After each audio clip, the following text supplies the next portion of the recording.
Solo el médico y el dramaturgo gozan del raro privilegio de cobrar las desazones que nos dan. Santiago Ramón y Cajal.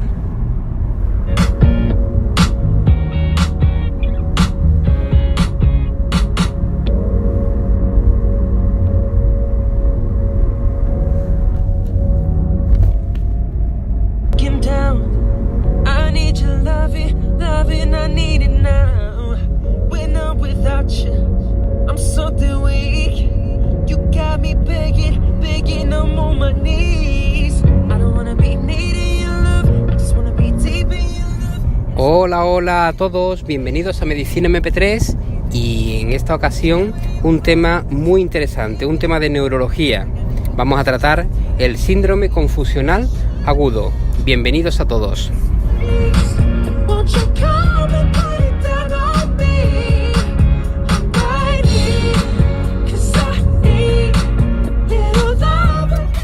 Todo el mundo escuchamos siempre lo que es un síndrome confusional agudo, pero ¿sabemos realmente lo que es?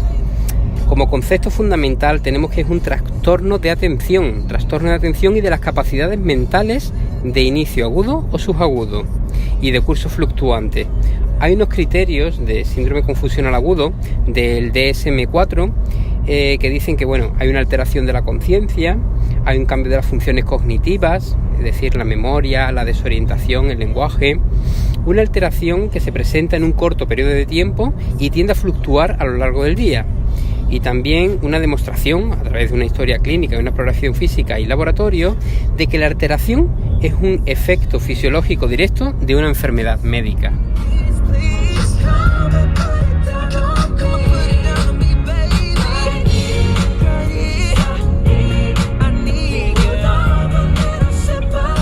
Tras esta definición, ¿qué nos cabe esperar? Pues una clínica que es la que presentan casi todos los pacientes con síndrome confusional agudo.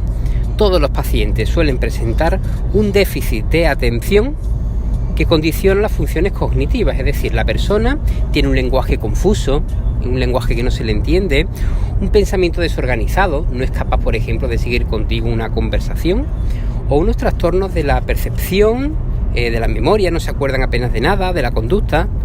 Vemos que las personas estas suelen tener este tipo de trastornos y evidentemente los diagnosticamos rápidamente.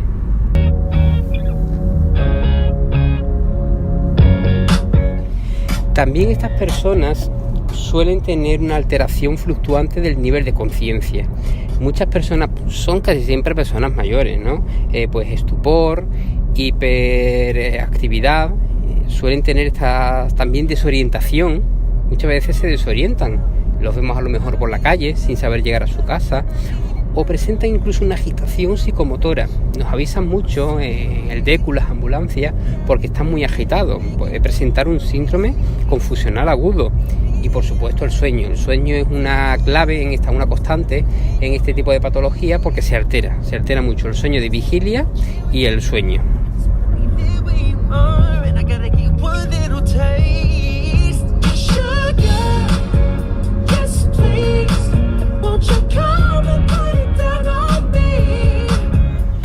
Claro, hablar de etiología en el síndrome confusional agudo es estar 3 días hablando, porque es que la etiología puede ser variadísima. Siempre decimos que la edad avanzada, por supuesto, es un factor etiológico y las enfermedades neurológicas, por ejemplo, en personas con Parkinson. Pero claro, hay millones de factores, desde fármacos, etcétera. Una muy frecuente, Antonio, las infecciones en las personas mayores. ¿Vale? Eso es fundamental. Cuando veas a una persona mayor con un síndrome confusional, lo primero que tiene que descartar es que tenga una infección y no siempre suelen tener fiebre, así que entonces necesitaríamos analítica, orina y tórax, sobre todo descartar procesos respiratorios o infecciones de orina en personas encamadas.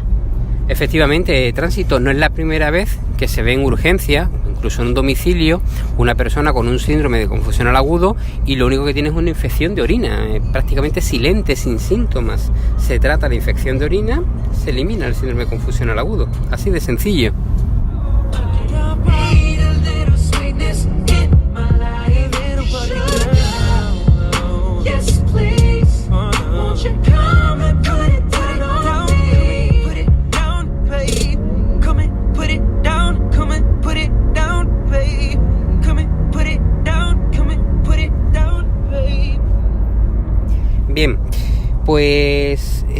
vamos al diagnóstico, porque ya os digo, la etiología, todo lo que queráis meterle puede ser causa de síndrome confusional agudo.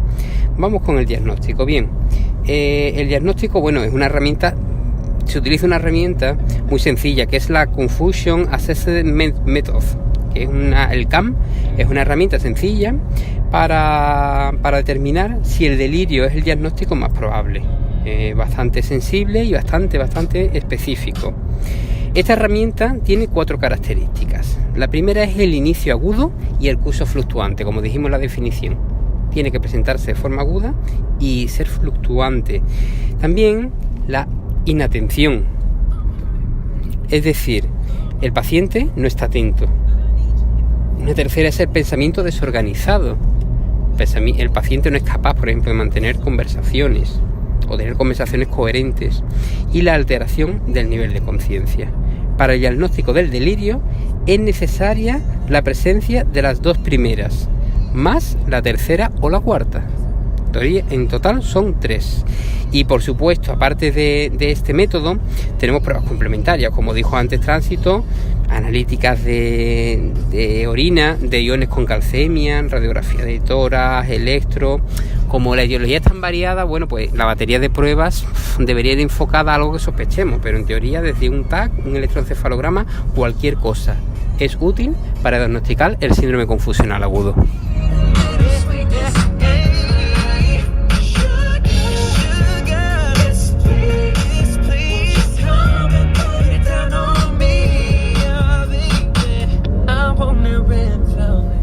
Bueno, ¿y cómo manejamos este síndrome? Porque a veces es muy complicado. Me decía microcerrado Tránsito que ya ha tenido pacientes, ¿no? Tránsito en urgencias, en observación, bueno, sin saber, mirando guías, mirando libros, sin saber, ¿no? ¿Qué ibas a hacer?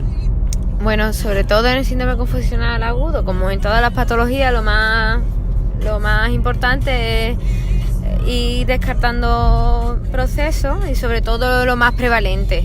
Como he comentado anteriormente, cuando una persona tiene un síndrome confusional, inicialmente si es de edad avanzada, lo que hay que es descartar una infección. Si estamos entre personas de menor edad, una edad unos 30, 40, 50 años, pues el proceso puede ser neurológico y habrá que hacer un TAC. Y si no hubiera patología a nivel cerebral aparente, pues una punción lumbar para descartar un proceso también infeccioso a nivel de meninges o una meningoencefalitis o demás. Entonces, bueno, es un complejo, hay una etiología muy variable. Ya cuando se sale de un diagnóstico sindrómico en urgencia, pues tendremos que ingresar al paciente y hacer un estudio más exhaustivo por parte de medicina interna, evidentemente. Efectivamente, el tratamiento entonces, si hacemos un tratamiento etiológico, como dice Tránsito, si damos con la causa, tratamos la causa y se acabó, no hay nada más que tratar.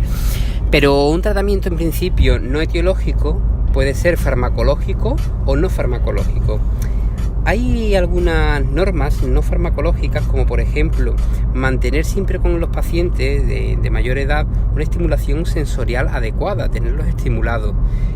Muchas guías también nos hablan, bueno, de minimizar los cambios de personal que lo cuida para que este paciente esté lo más estable posible, limitar el ruido ambiental, que esté tranquilo, dejar la luz encendida durante la noche para que no se asusten, una estructura y un ambiente familiar adecuado.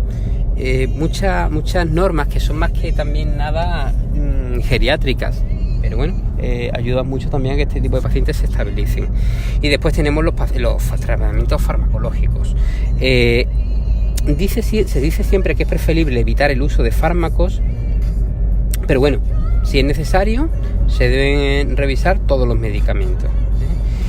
Si el comportamiento del paciente es peligroso, es decir, el paciente está muy agitado, puede ser necesaria una medicación psicotrópica.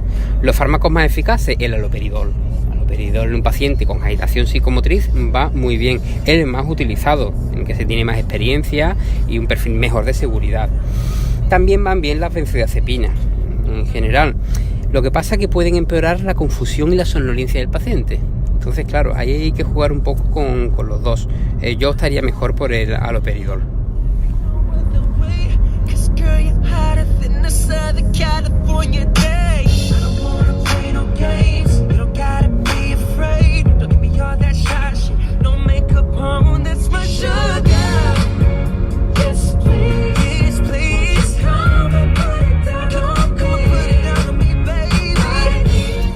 Ahora estamos pasando por Marbella y hemos visto un faro, hacemos un inciso porque es el faro de Marbella, bueno, es Fuengirola, ¿no? Tránsito es un faro precioso, tenemos aquí un paisaje increíble, el mar a un lado, el faro, la luna saliendo, el sol poniéndose, la verdad es que es envidiable.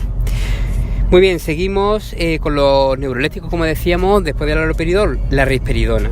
Risperidona, otro neuroléptico, también se utiliza el Risperdal. Otro también que se utiliza mucho es la tiaprida, el tiaprizal, ¿verdad, Tránsito? Sobre todo el tiaprizal es los síndromes de abstinencia, las personas con síndrome confusional y secundario a la abstinencia, como comento, de alcohol. Sí, exactamente. Además, es de elección entre las patologías respiratorias y las hepatopatías. Se da muy bien. Otro también es la quetiapina, es decir, el Seroquel, y la levomepromacina, el Sinogan. Especialmente ese, el Argastil y el Sinogan, sobre todo el Sinogan, es excepcional. Yo lo he utilizado muchísimo porque va bastante bien, lo tolera bastante bien la gente mayor y me gusta porque no hace depresión del centro respiratorio y para sedar un poquito y tranquilizar es perfecto. Sí, lo único quizá a lo mejor vigila un poquito el riesgo de hipotensión, pero bueno, es un fármaco bastante seguro. Bien, y después tenemos los sedantes. Los sedantes, pues el midazolam dormicum, el bromazepam, que es el Esatin, el lorazepam, el Orfidal, el diazepam Valium y el clozapato dipotásico, el Transilium. Son todos los que se utilizan junto con los neurolépticos, aunque dijimos que primera elección, los neurolépticos, en concreto haloperidol.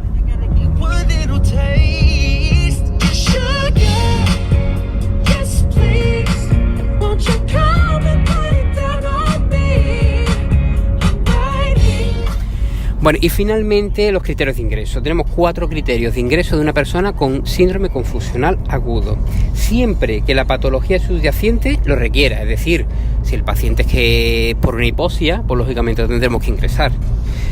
Todo síndrome confusional agudo en el que la etiología no esté clara, si nosotros pedimos un paciente con estas características y no sabemos por dónde meterle mano, tenemos que ingresarlo, como decía Tránsito antes, para hacer pruebas y ver un poco por dónde sale.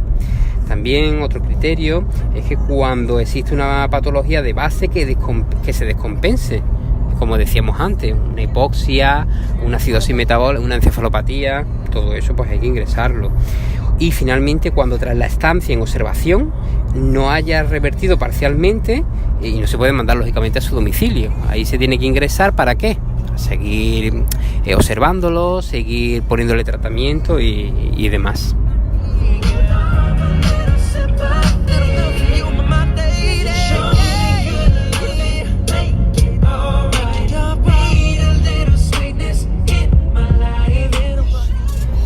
Bien, y terminamos.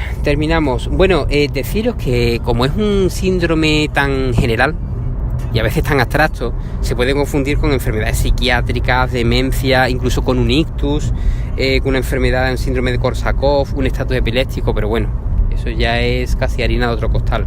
Lo que queremos hacer un resumen, unos puntos claves de este síndrome confusional agudo, que es un trastorno de la atención, como decíamos, y de las capacidades mentales. Inicio, señores, inicio brusco y es fluctuante. Aparece en pacientes que están predispuestos, es decir, los ancianos, cuidado con los ancianos, y como decía Tránsito, muchas infecciones, trastornos metabólicos, dan síndromes confusionales agudos. La hiponatremia, no olvidar, las hiponatremias producen síndromes confusionales. Efectivamente, y siempre descartar una causa orgánica, nunca atribuirlo, bueno, pues eso será una demencia, eso será un Parkinson, bueno, vamos a ver si no hay algo orgánico ahí detrás. Pensar también que en caso de agitación severa o una psicosis hay que utilizar haloperidol, en dosis bajitas, pero haloperidol. El haloperidol, sabéis que hay que evitarlo en pacientes con parkinsonismo. Y bueno, pues la benzodiazepina son como un segundo escalón. Habría que evitarlo en pacientes con delirio, pero bueno, son bastante buenas también en estos casos. Y bueno, el delirio, que puede requerir semanas o meses para que se resuelva totalmente, hay que tratarlo. Los episodios de delirio pueden afectar negativamente en el Alzheimer. Y este ha sido un poco el resumen de los puntos claves de lo que hemos tratado. Un tema tan general como el síndrome confusional agudo. Esperamos que os sea de mucha ayuda en vuestro trabajo. Un saludo y os esperamos aquí en Medicina MP3. Saludos.